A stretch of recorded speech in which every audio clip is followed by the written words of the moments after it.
Yesterday, Ken Holland said that Connor will play at most one preseason game, likely none. Is there any update on his participation in camp start? What we're going to do, he's going through everything with the doctors. Ken and I are going to meet this afternoon with the doctors.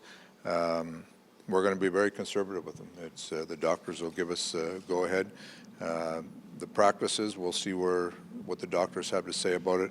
He's been doing a lot of the things that we're going to do in practice, the last week here. But we'll get the final clearance today, whether he starts in camp. But it's like Ken said, we're going to be conservative with it. Everything looks great right now, but we want to make sure he's great on opening day of the season, and that's what we're going to shoot for. Is it about cleared for contact versus not cleared for contact, or can he start camp, in a non-contact jersey and go about it that way, or does he need to be cleared? My guess is Connor doesn't want to start with a different jersey on than anybody else. He wants to just be like a regular guy. So, like I say, we'll go through it this afternoon and tomorrow morning. I have him on one of the teams starting out, but we won't finalize that till later today. Does it make it difficult? He's normally would be playing on Leon or Cassian on the line. Now you have to put somebody else in there for No, it's you know what? The first 2 days of camp, we got 52 guys in camp. No, because it's when you look at the way Connor and Leon play, they both play center and wing together anyway. So if we had to put Leon at center, if Connor's not playing, there's a lot of things within Leon's game that he's going to do at that center ice that he's going to do even if Connor's there at center ice. So that part of it, I mean, they've got a real good read off each other. Leon, they're both real smart players. So there's a lot of things we're going to look at in camp, and those two together will be the read off each other, and whether they're there or not, I think they'll be fine. There's a lot of new forwards. As far as I told, he's not going to pass the physical and won't be in camp. There's lots of new forwards, Dave. Do you have a big whiteboard on where you think guys fit in specifically, like an Archibald or a Nygaard? Where do you see them, at least in pencil, on opening day? Well, it always looks good on paper in the summer. You think you got all the places fit, but ultimately right now, if you look at that whiteboard like we talked about, there's jobs that are open, and there's not just, it's jobs on the team, it's ice time, it's roles, and there's a lot of different people that are vying for those roles. Like really, we got 7 or 8 forwards that you'd say are really looking to establish their position in the lineup. And some of them it's with the jersey in the lineup, other ones it's the role they play. So I have a pretty good idea where we're at. I have a pretty good idea, some pairs of forwards I'd like to get together and how each line would like to look. But it's until you get into training camp and see them in games and see them in action, that's hard to say. And I've got a list of about 10 players that I think we really need to find out about, and they'll play a lot of exhibition games, and that's what those games are for. Hey, where do you see Gagne at here before? He's a little older than some of these guys, and is he a bubble guy?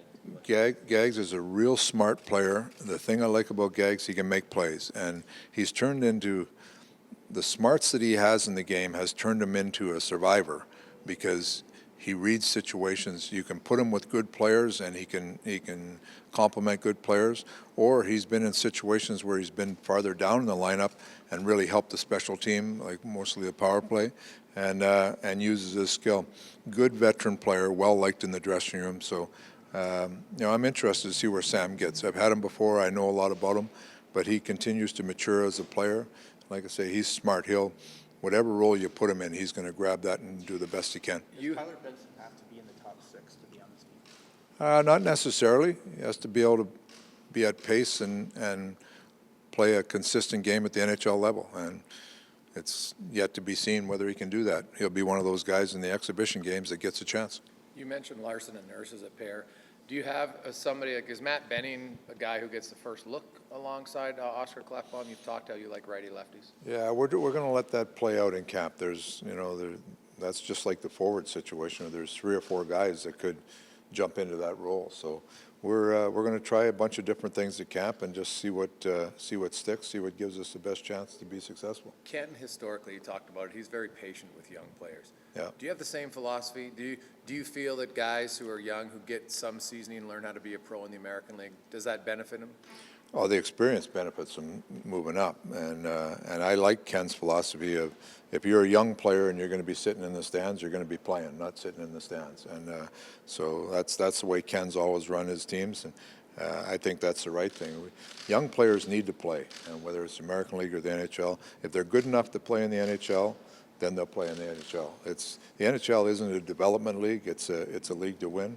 The American League is a development league. But that being said, young players, if they're good enough to play in the NHL and they can carry their own, there's no reason why they shouldn't be playing it. Dave, you referenced in Red Deer 5-man attack, 5-man back. Is that something that starts early from day one? In terms Day one. Can you maybe just Yeah, we just. elaborate a bit on what you're looking for? I'm big on. I think in today's game, you have to have 5 people involved in the attack, and it's not so much on the rush. Your defensemen have to support the forwards going up the ice. It's just you have to be.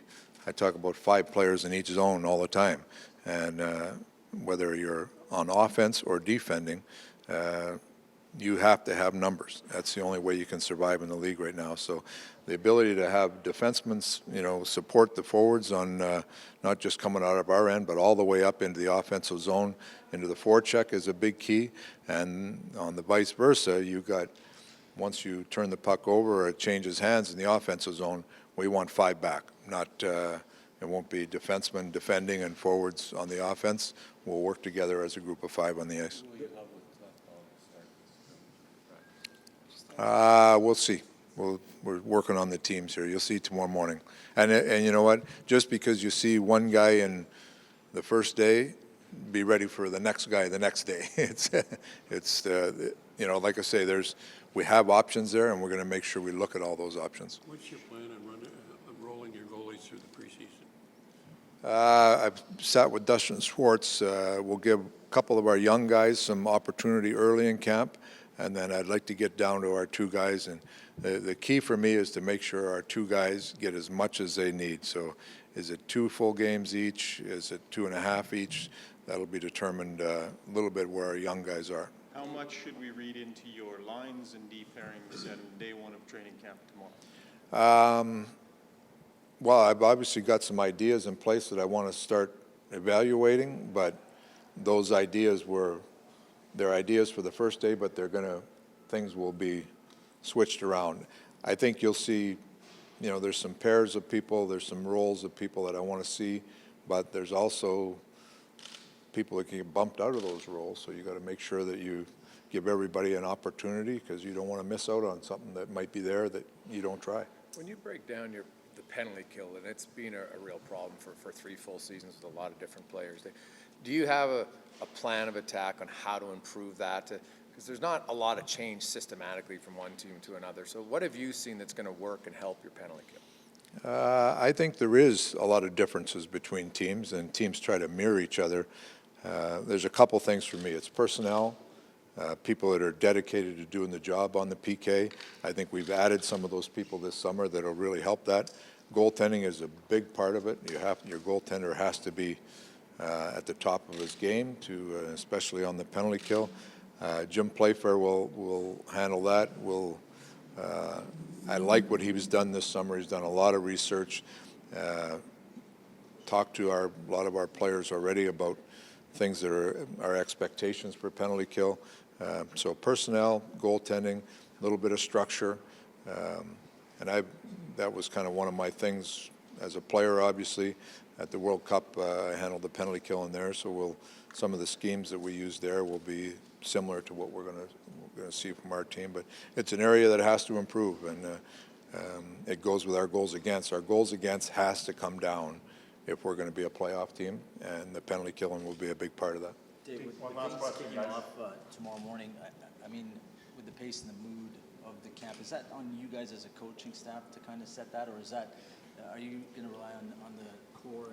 Very much so. It's when you have change like this, the coaching staff has to come in and really dictate how you want things to go, the mentality of your team, the identity of your team. I've talked to most of our core players. They're on the same page as we are. So it'll be a group effort, but when you have a whole new staff in place, you've got to set the tone early.